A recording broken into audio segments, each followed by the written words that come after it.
Good evening, everyone, and a very warm welcome to our Lenten Lecture series. I think, Ursula, it's our third, right? In this Yes. series. And today we are going to be enjoying the fruits of Ursula van Nierop's reflections. So it will be the Pilgrims of Hope, Walking with God. We're focusing on spirituality and hope tonight. And I'm very much looking forward to the fruits of your reflections, Ursula.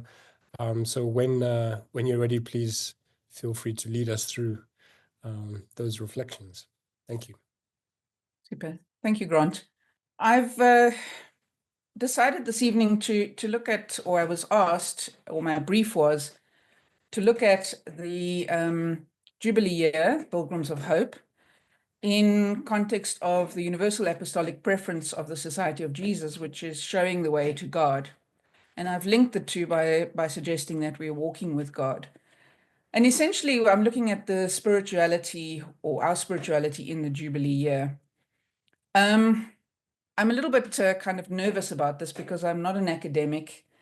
I'm new to being on this side of the microphone. I'm normally on the other side of the microphone. So bear with me, and I hope that something that I can say this evening may be of value to you. Just a little bit about myself. I have been working with the Society of Jesus for more than 25 years now. I've been at the Institute for 8, going on for 9, and been mostly in the back office administration. And just recently, a couple of years ago, got in touch with, on a deeper level, with Ignatian spirituality and what that's about. And I've had the wonderful, wonderful gift in January, February this year of being able to do the 30-day retreat, the spiritual exercises of St. Ignatius. And so when they suggested we talk about spirituality, I jumped at the opportunity because it's something that's really, really close to my heart at the moment. So if we look at definitions of spirituality, let's just see if we can move the slide along. There we are. The Cambridge Dictionary comes up with a definition that I really feel doesn't say it all. And it talks about spirituality being a quality that involves deep feelings and beliefs of a religious nature, rather than the physical parts of life. So I think it's right in terms of deep feelings and beliefs. I think if we start to blur the line between spirituality and religion, we're starting to enter into a phase, or people will say, well, I'm spiritual, but I'm not religious. Often there's a higher power involved, a deity in our belief. In our case, as Christians, it's a belief in God. I went to look at, I wouldn't say as an atheist, but a secular definition of spiritual. And Dr. John DeMartini is a well-known human behavior specialist and author, and has for many, many years run programs or weekends that he calls breakthrough weekends, which help people to find meaning and purpose in their lives. And he says everything is spiritual. And that's quite a broad statement. I was listening to a podcast of his, and he was saying, he had a person come up to him and say, you know, John, my husband is not spiritual at all. Well, John says, what do you mean by that? Well, he doesn't pray, he doesn't come to church with me, he doesn't meditate, he doesn't read the Bible. And Dr. DeMartini said, well, what does he do? No, he's forever working, work. So what kind of work does he do? Now, he runs a big company, employs lots of people, they produce something that they sell all over the world. And Dr. DeMartini said, but that's his highest purpose. That's what he motivates him to get up in the morning, to run this business, to run it successfully, to employ all these people, to provide a product that is making a difference in people's lives. And so John DeMartini will say, well, that is spirituality. So in a very brief sense, he's saying that which inspires the individual. It kind of resonates with me. I'm also very impressed by the Alcoholics Anonymous organization and their 12-step program. I have a family member who's been involved with it, and I've watched as this person has really come to believe in a power greater than herself that can restore her to sanity. And I wouldn't say that she's at all religious. In her case, she does believe in God, but this belief in something that is greater than me has really, really helped. And in one of the websites that I looked at, they defined this as hope, which I thought was a really interesting take on it. And then step 3 of the Alcoholics Anonymous program is faith. Make a decision to turn our will and our lives to the care of the God of our understanding. And the God of our understanding varies from person to person, whether you're secular or religious. Just another way of thinking of it. I think of all the definitions I've come across, I like this one by Brené Brown. Spirituality is recognizing and celebrating that we are all inextricably connected to each other by a power greater than all of us, and that our connection to that power and to one another is grounded in love and compassion. Practicing spirituality brings a sense of perspective, meaning, and purpose to our lives. So we don't do it on our own. We do it in a world where people need us. And we do it in a world where we need people too. So that brings us to the Jubilee year for 2025. The bull that announces this is Pope Francis's "Hope does not disappoint, spes non confundit." And the symbol of the Jubilee year, I don't know if this has been explained, is kind of just useful to look at as well. There are 4 figures on it, and the 4 figures are holding onto each other, and the one in the front is holding onto the cross, so onto Christ. The 4 figures represent people from different parts of the world. There are waves underneath, and the waves show that life's not always easy. There's going to be rocks and upsets and things that get in the way. But if we're holding onto the Christ, onto the cross, the leg of that cross extends into an anchor, and that anchor is hope. Very often in the maritime tradition, anchors represent hope. And what really struck me right in paragraph 1 of Spes non confundit is a line by Pope Francis that says, "May the Jubilee be a moment of genuine personal encounter with the Lord Jesus." And I think that's really where I'm coming from, that spirituality ultimately and finding purpose in our lives and meaning in our lives is when we have had, for me, has been when I have had a genuine personal encounter with the Lord Jesus Christ, which has happened for me in a really profound way on the retreat I've just done. So looking at the document, I found a few things that I think Pope Francis is suggesting for us in the Holy Year or in the Jubilee year to be looking at. The first of those would be the idea of pilgrimage. The title of it is, or the theme for the year is Pilgrims of Hope. And pilgrimage, as we know, is, and as Pope Francis states, is a fundamental element of every Jubilee event. Setting out on a journey is traditionally associated with our quest for meaning in life. We know many, many people who either do the Camino or one of the Caminos or part of the Camino. We've seen Caminos coming up in different parts of the world. I know there's one in South Africa, exactly where I'm not sure, probably more than one. And really, it's a pilgrimage on foot that helps us to discover the value of silence, of effort, and of simplicity in life. And Pope Francis actually states that in paragraph 5. He goes on to say that the idea of journeying from one country to another and crossing borders also helps us to look at a wider world. As we walk, we contemplate the beauty of creation, the masterpieces of art, and we learn to treasure the richness and the diversity of different cultures, different people. And that inspires us to lift up that beauty in prayer to God and in thanksgiving. Another key word there, gratitude and thanksgiving. Pilgrimages are not always easy. They can be very challenging. They're an opportunity or a reminder, as Pope Francis says, to be open to God's grace. So why would we want to go on a pilgrimage in this Jubilee year? It's going to be tough. We can't all take time out to go to France and Spain to do the Camino. But what is it about a pilgrimage that we all could do? And I think we're being invited to move to something new, to move to something different, to start a journey in a physical way that helps us to journey in a spiritual way or in an inward way. And sometimes it's a matter of going to a local holy place. I know in South Africa, there's a Marian shrine in Ngome that people go to. Maybe it's just a matter of setting aside a real time to journey with your family on a local hike in the countryside. But to do something intentional, something ritual that takes us out of our current place into a new place. And that's really what Pope Francis is trying to do. He also says that it's important on this journey that we trust that nothing and no one can ever separate us from God's love. We have to be patient because it takes time, it's hard, and we have to persevere. So that's the first element of what the Jubilee year is about for us.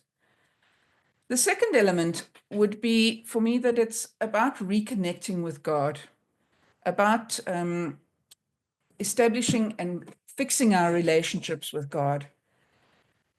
Very often we get stuck in kind of just living life day to day, day by day, the busyness, the stresses, the traffic, the lack of money, the sickness of family members, whatever. It just kind of rolls one thing into another. And you often hear people say, oh, it never stops. So the pilgrimage or this Jubilee year is a time for us to really think about how can we reconnect with God.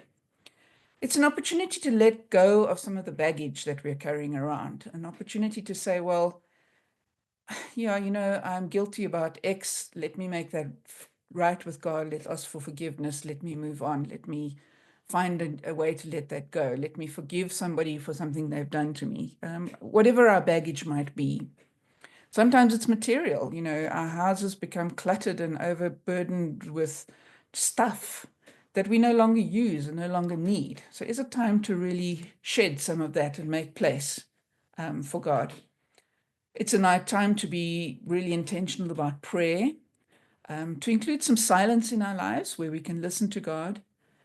Nature is a wonderful way also to reconnect with God.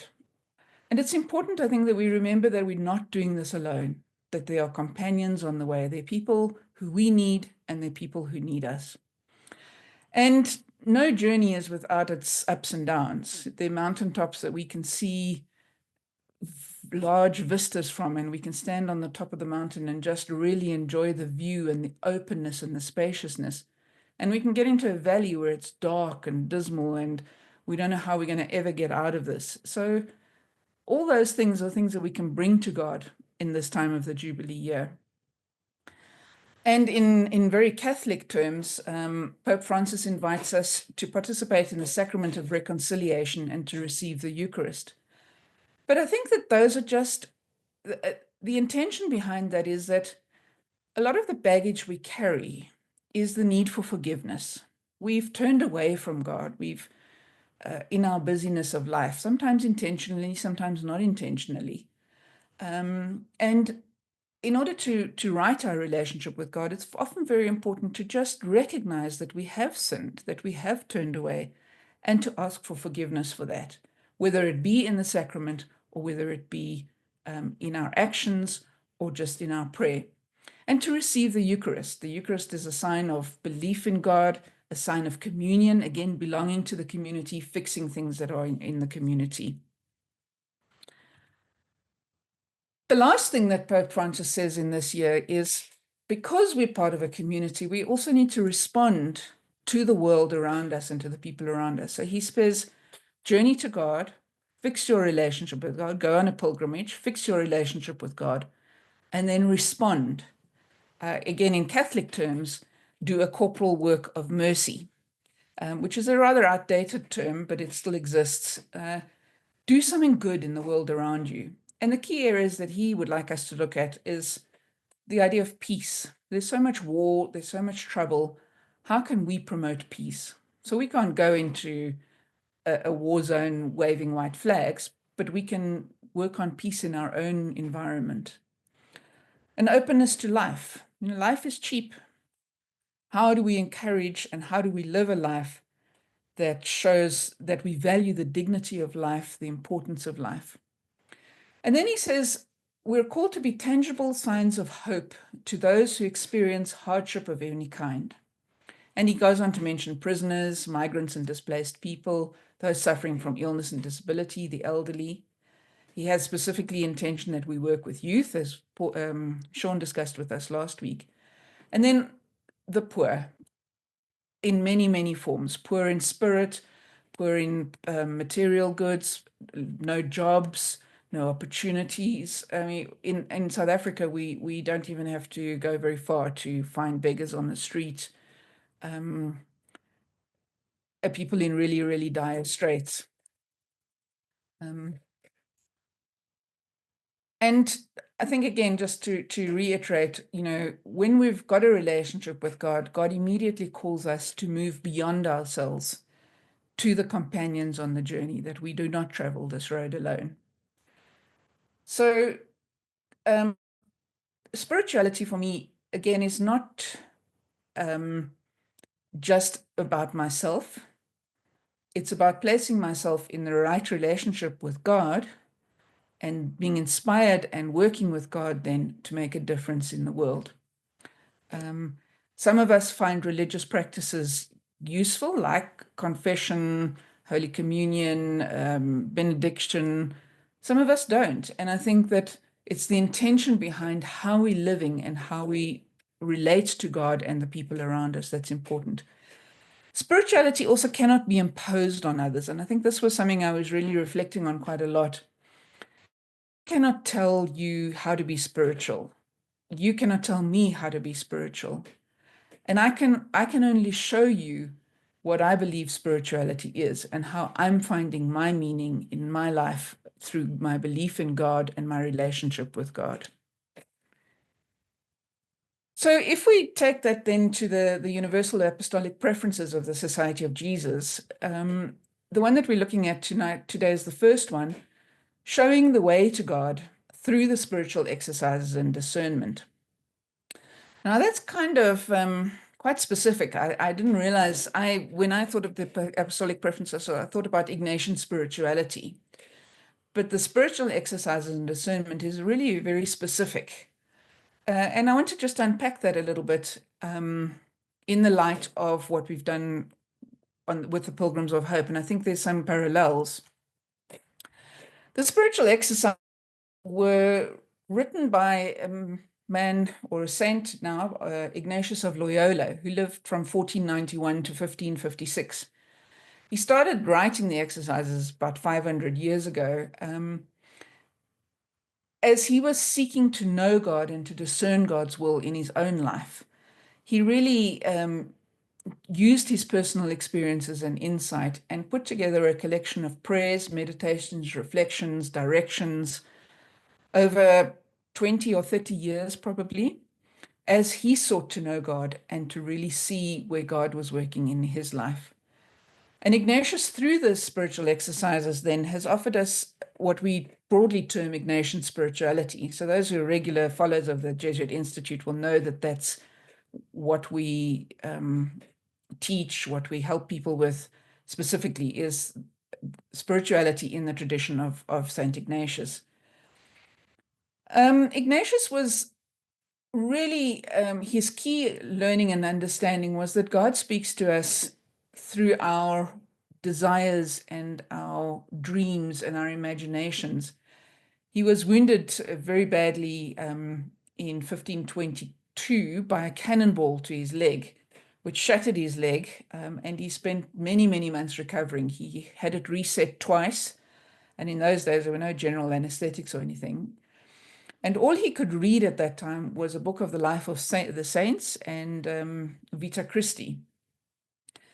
But he really wanted to be a courtier, a man of nobility, and court a woman of great esteem. And so he would dream about being a great knight and a challenger and a courtier in the prince's court. And those dreams would leave him quite empty.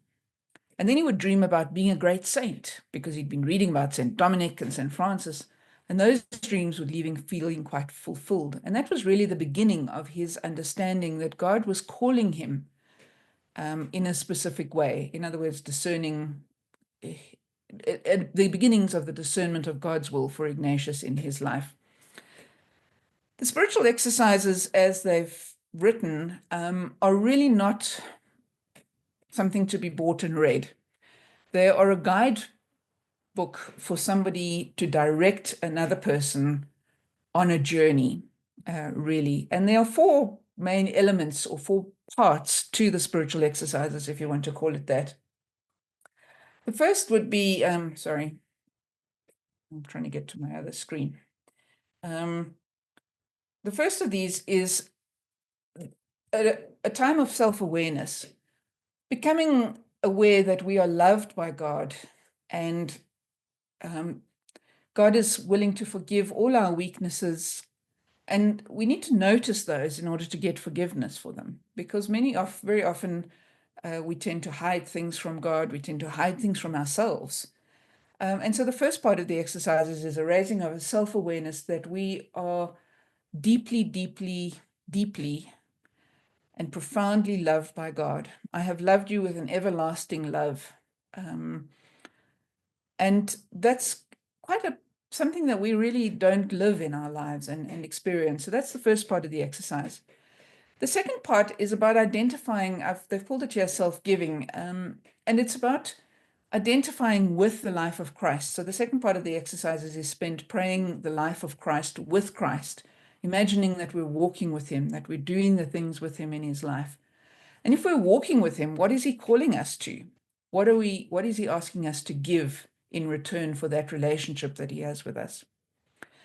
Of course, if we're followers of Christ, we also have to follow him to the passion. And that comes to the third part, the self-sacrifice. And in the Pilgrims of Hope document by Pope Francis, he talks about the fact that we have to identify with Christ in his suffering and the suffering in the world in order to experience change within ourselves, in order to grow. And then the last part of the spiritual exercises is walking with the risen Christ, knowing that I am changed by this experience of knowing God and walking with God, and knowing that I'm called to make a change in the world. So there's a change to myself, there's a change to the world, there's a change in my relationship with God, and there's the impact that I want to have on the world is affected by all of that. Talking about this, and then obviously when one is involved in all of that personal reflection, the idea of discernment comes in immediately as well. What is God calling me to do? If God loves me so much and I love God in return and we have a relationship, how do I live that relationship best in my life, and how do I give myself to God? And that's really what the exercises help us to do. So while we're talking about the spiritual exercises, I'm going to promote it a little bit as well, because I think it's a gift that Ignatius left the world that 500 years down the line is a very, very powerful tool. And people often say, oh, that sounds fantastic. I really want to do that. So there are a couple of just questions and things to consider. The one is, who can do the spiritual exercises? Well, basically anybody who has a basic or has a fundamental belief in Christ, in a God and a Jesus of the world. So we're talking about Christians. When is the best time to do it? Well, I don't think there is a right or a wrong answer to that. I think there's a number of factors to consider. The one is, do you have the time? The second is God inviting you to do it now or not? Because it's not something one should do just for the sake of doing it. You've got to be invited by God, and you've got to want to participate fully in the program, because it's actually really hard work. So it's also about being invited, about wanting to do it. And then what is the right time in your life? People often say, do it when you've got a big decision to make, when there's a change in your life. Jesuits, for example, do it when they enter the Society of Jesus. Is this really for them? Do they really want to live a life in the Society of Jesus as a religious person, as a priest or a brother? So those are just some of the things. And then the spiritual exercises is offered in a number of formats, but I'll just highlight the two most common ones here. The one is in what we call the 30-day retreat. And that's the one I've just had the opportunity of doing. In a 30-day retreat, one goes to out of your normal environment to a center, usually a retreat center, but it could be somewhere else. And with the guidance of a spiritual director, you spend the 30 or 32 days meditating on the various exercises that Ignatius gives us through that 30 days. And your director helps to guide you to look for the graces in your life, to see whether you're ready to move on to the next phase. It's a silent retreat.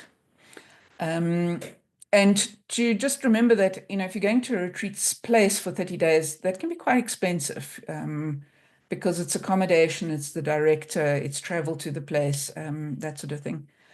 What's taking off a lot more and working very well is what they call the 30 days or the spiritual exercises in daily life, where you would meet with the spiritual director once a week for about 9 months, sometimes a bit longer, sometimes a bit shorter. And they would guide you through the process of the exercises, and you would pray at home, but still continue with your normal life. And that obviously has different implications. So that's kind of my punt on the spiritual exercises. And I think the Pilgrims of Hope really reflect Saint Pope Francis's grounding in Ignatian spirituality, the idea of leaving and journeying, the idea of right relationship with God, and then the idea of, once you've done the exercises, that desire to really go out and work in the world, to respond to the love of Christ. I'm going to finish with a poem, or if you could call it a poem, attributed to Pedro Arrupe. He was a Jesuit, and he was general of the Society of Jesus. No, I'm going to lie. Late 80s, if I'm correct. And I really just found it a really beautiful something, and I think it might pull a lot of what I'm trying to say together. So nothing is more practical than finding God, than falling in love in a quite absolute, final way. What you are in love with, what seizes your imagination, will affect everything.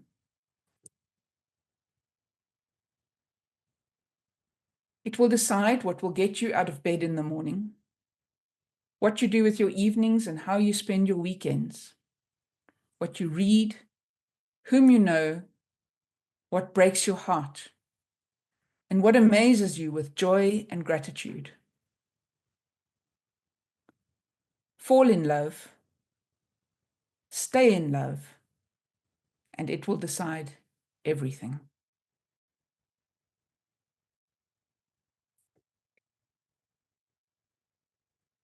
So again, may the Jubilee year be a moment of genuine personal encounter with the Lord Jesus. May that be your spiritual experience, your beginning of a spirituality with Christ.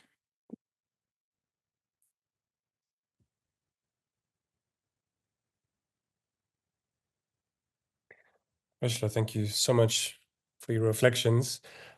You have emphasized so wonderfully this theme of journey, this theme of reconciliation with the Lord, and also encounter with the Lord, this living friendship that we can have with the Lord as we journey this way in Lent, and journeying, exploring our lives together with the Lord. And I can see that you have expressed yourself from the fire of your own heart after the 30 days experience.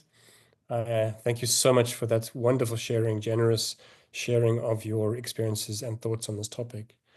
So what I'm going to invite everyone to do is we're going to be having a time of questions, perhaps in dialogue or engagement.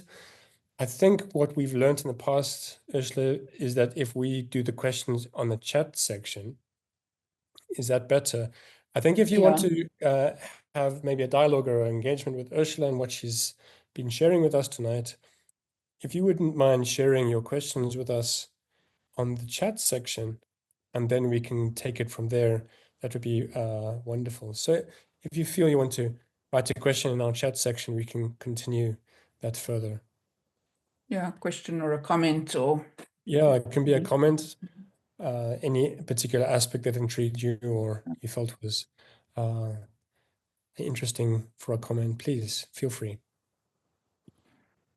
What was quite interesting also in the document by Pope Francis, while people are thinking about this, is that it's 1,700-year anniversary this year of the Council of Nicaea, which is where we get our creed from. Yeah. And that he then talks a lot about, what do we believe in? We believe in God. We believe in one God. And so that was quite interesting. Again, what is our faith? What is our belief? And the hope that we get from that belief as well is also important to remember.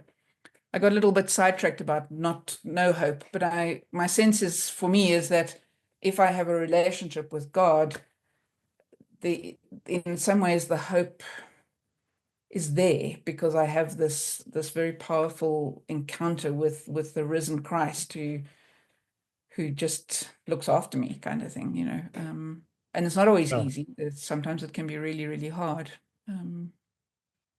I think what's quite interesting about a pilgrimage is that it is a journey, and you've often heard people say that what's the point of a journey is obviously to get to the goal or to get to the destination, but often people emphasize that it's the journey itself that is part of the goal, or at least, if that makes any sense, part of the meaning that you find.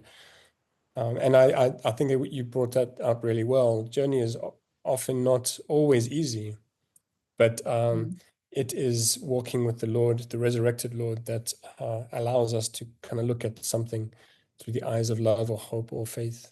And I think also, sometimes we consider the journey from here to there, but very often we have to come back from there. And that's Yes. another whole journey. Yeah, Just, exactly. yeah. So, Ursula, we have a comment. Paul Cantor says, I've been reading a book about Oscar Romero and Dorothy Day. The title, Hearts Aflame with Hope. It's very enlightening. So I suppose you've mentioned there, Paul, two great figures of hope in our day, Oscar Romero and Dorothy Day. And this looks like an interesting book. I would love to kind of read through it myself.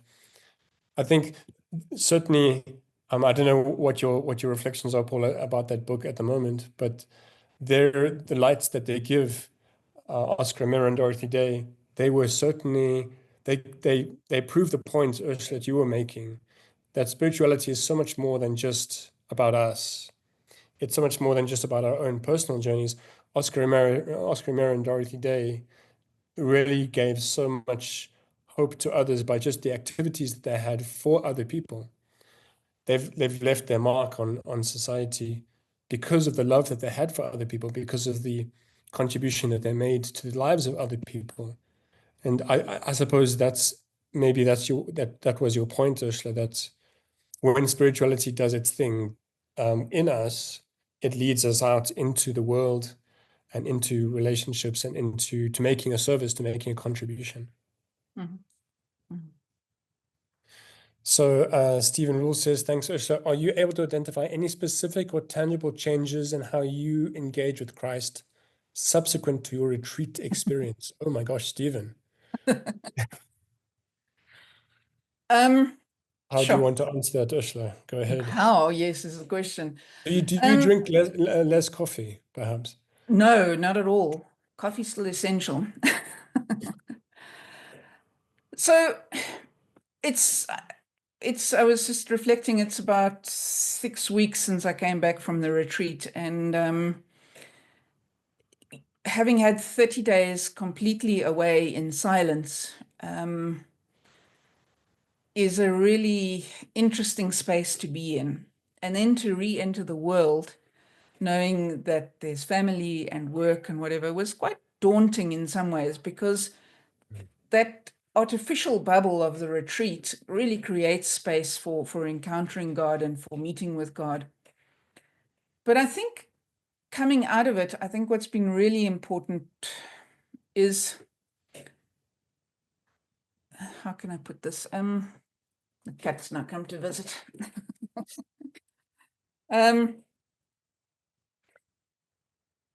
One of the key things for me, I think, is a greater awareness of God and how God talks to me.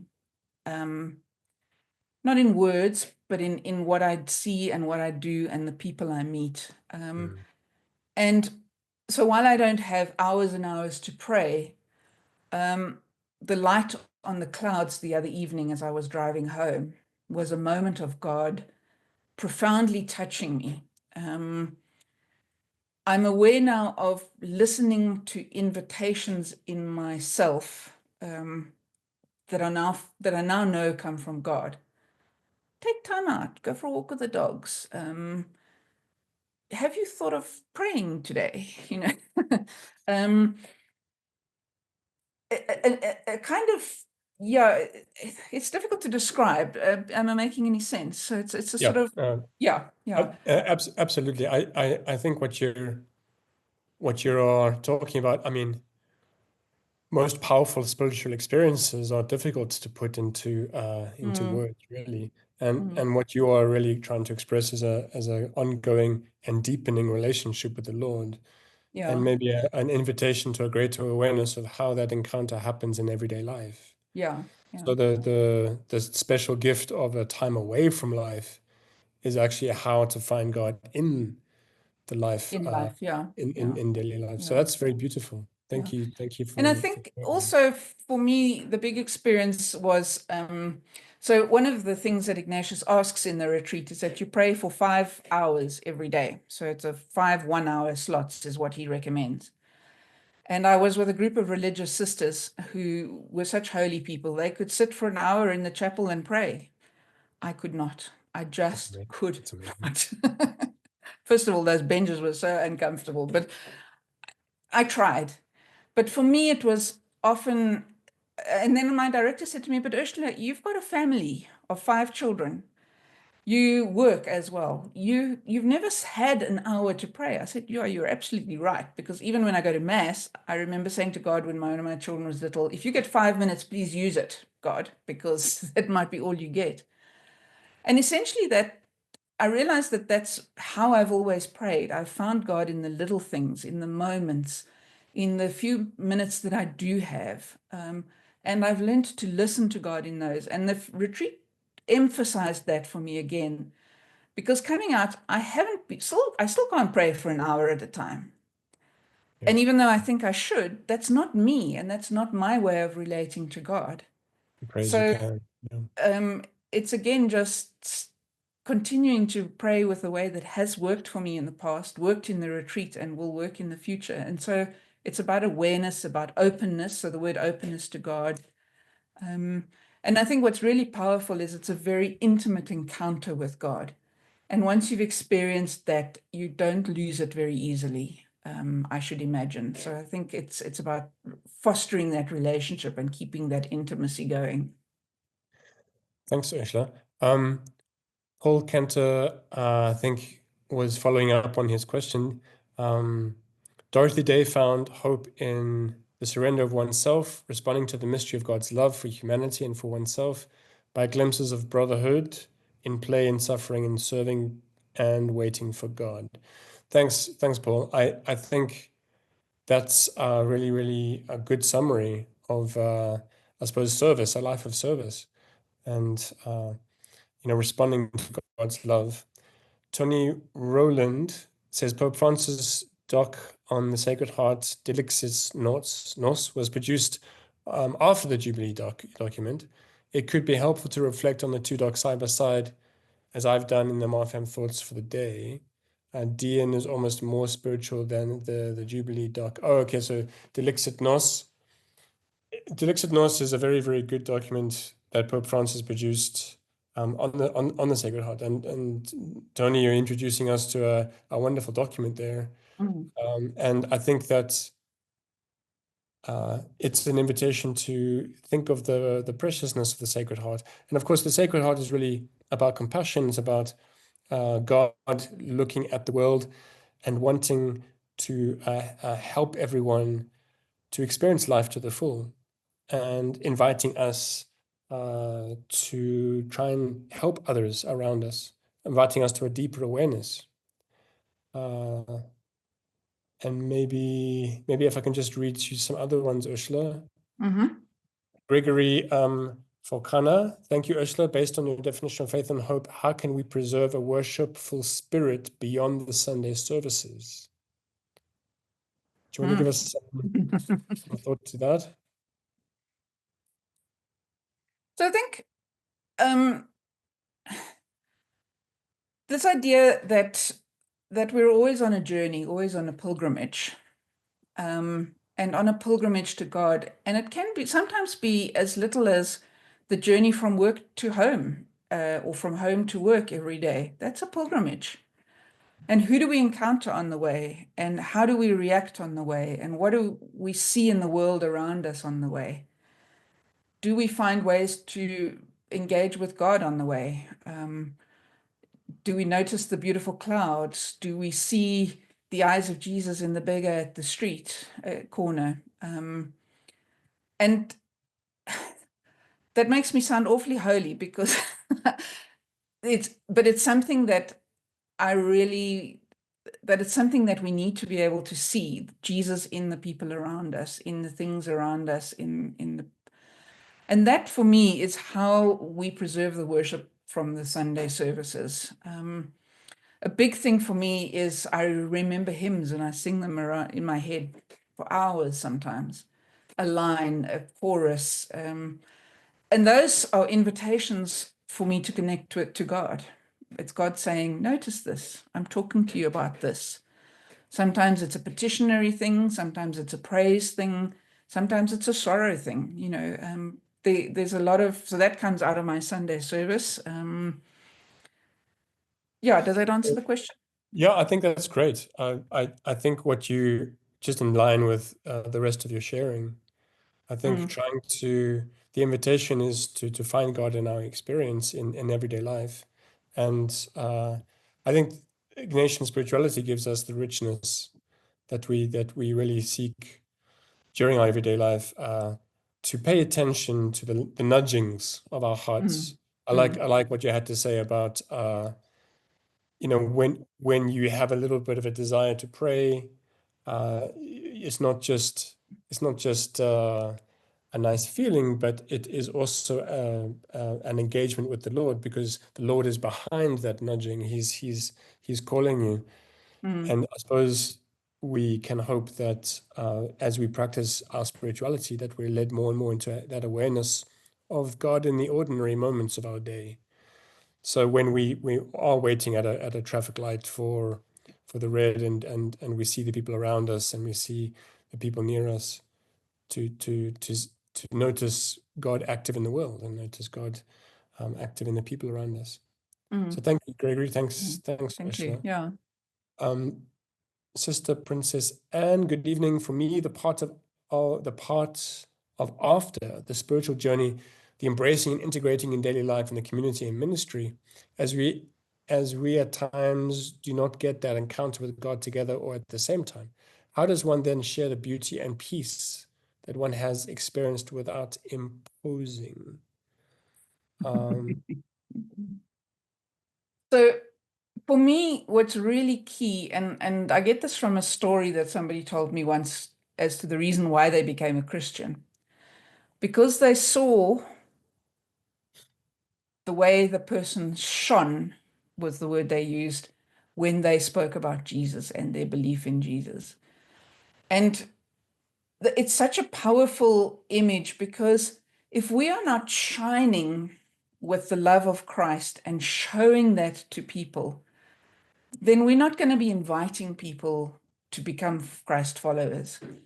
Again, it's a very, I want to say, holier than thou idea, But I really believe we cannot impose our experiences and our beliefs on people. We can only live them in a way of true authenticity to ourselves. And what draws us to people who are deeply or have very strong relationships with God is their authenticity. They're not putting on images, they're not putting on pretenses. They really walk the talk. And I think that's what God is inviting us to when we've had these experiences is how do you walk the talk? And then people will say to you, but I see you doing this. Why?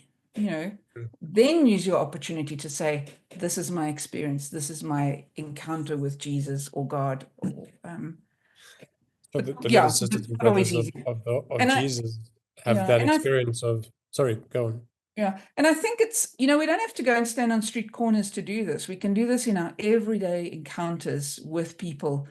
When we make breakfast for our families, when we talk to tellers in the shops, when we, you know, walk past people on the streets, a smile, a nod, an acknowledgement, sometimes is all people need. Yeah, Letting the impact of your relation with God seep out into your relationships and yeah, having that yeah, impact on others yeah. is very beautiful. Thank you. Yeah. Because if I'm loved by God, so unique, you know, I've made uniquely and I'm loved by God, so must everybody else that I'm looking at on the screen and in the world out there.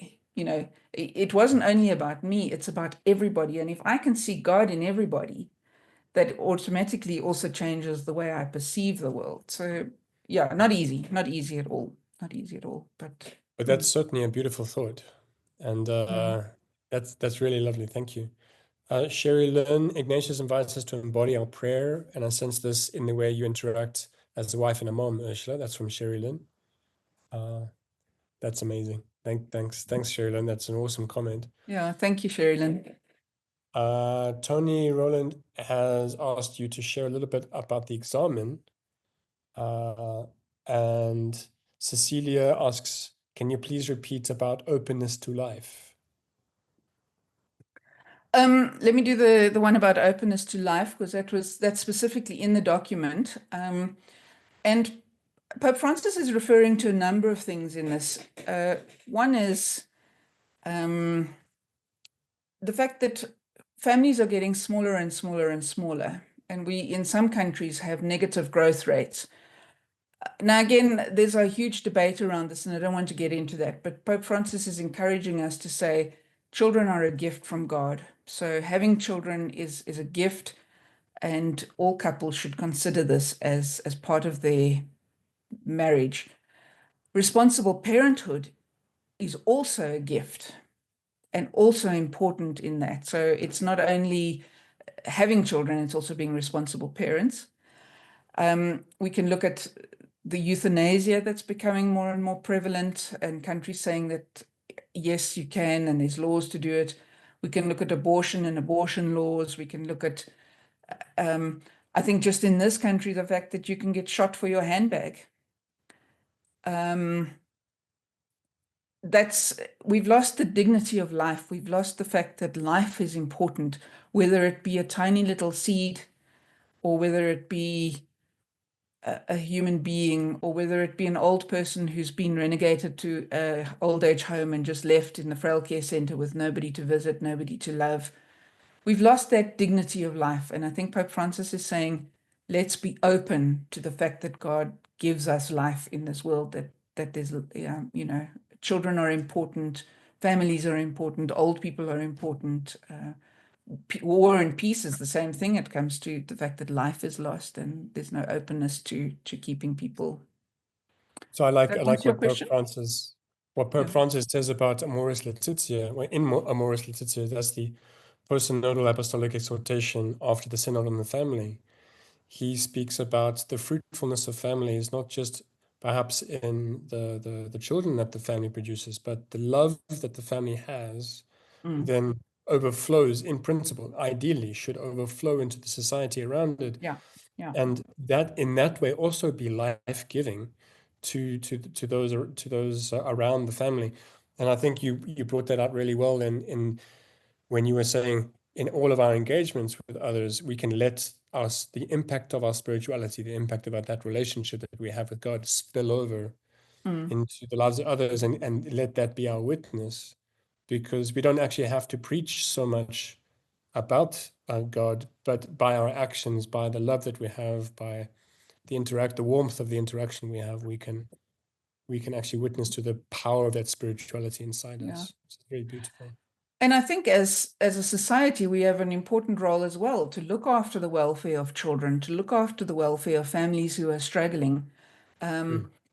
As single people, to engage with children, even if we never have our own, to interact, to make a difference in the lives of children around us, to support teachers who play such a valuable role in the lives of children. I think it becomes quite a big thing that we can talk about. I mean, it's got quite, yeah.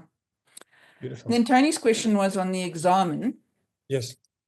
So St. Ignatius, as I said, really learnt a lot in his life by noticing where God was interacting with him through his feelings, through his imaginations. And one of the prayers that we really encourage is the examen, either at the end of the day or the beginning of the day. Generally, it's recommended you do it once a day. Set aside 10 minutes or so if you've got. Place yourself in the presence of God and offer the time that you've got to God. And then just go through your last day, your last 24 hours, just reflecting on the day, how it went, and what are the points of gratitude that arise. Where were things good? Where did you find a love, a moment of joy, a moment of faith, a moment of hope? And thank God for all of those.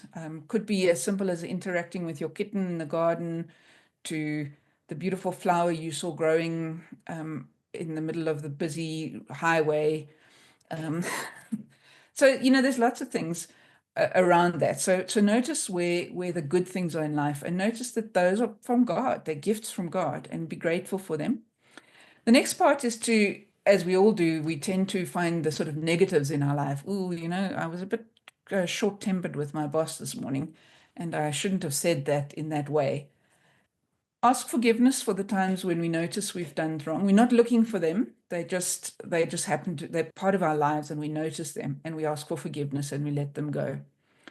And then if there's something in your day that really stands out as a significant moment, pray with that, with God. What is God saying to you through that? What is God trying to point out to you?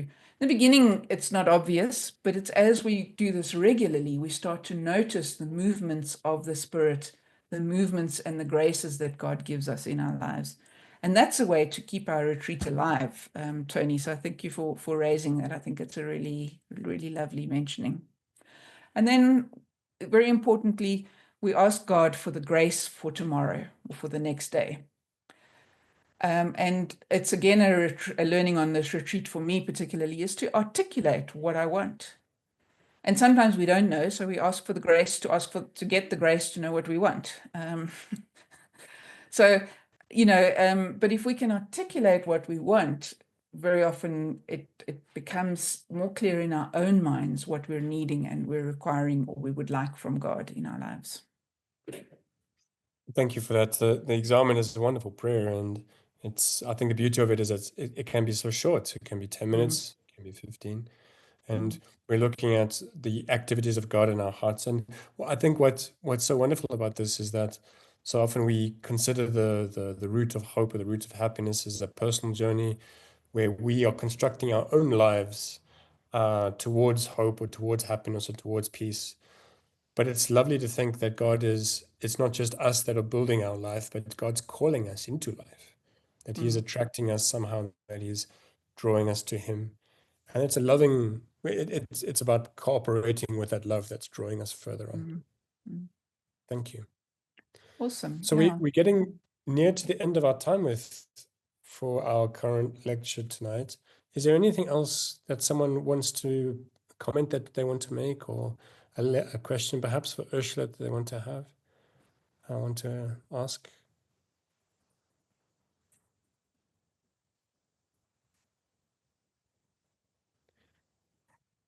So I think we've had a wonderful conversation. Let's call it. I just really want to I really want to thank everyone here for coming tonight, for participating with us in this third session of our Lenten reflection series. Ursula, I think next week is Peter, if I'm not Yes. mistaken. Yeah. And Peter we'll be focusing on the care for our common home, which is the environment. Mhm. Oh, hang on, it's a new message. Mika, thanks for a beautiful time of reflection. Thank you. Thank you, you, Mika. Mike. Thank you. Yeah. So please join us again next week for that lecture with Peter, and we'll explore a little bit more with him this theme of caring for our common home and the hope that we are drawn to for our common home. And Paul also says, and there's a number of thanks coming through. Terence Creamer says thanks. Paul Kenter says Thank thanks. you for joining us, and yeah. So, And thank you, Ursula, for your wonderful reflections. Thank you so much for sharing what you have, and also for sharing a little bit about your 30 days. I know it's still, you're still in process of working through that wonderful experience. But thank you so much for sharing that with us tonight. And we look forward to all of you joining us again for our next lecture next week. Thank you so much. Thank you very much. Good night, everybody. Good night.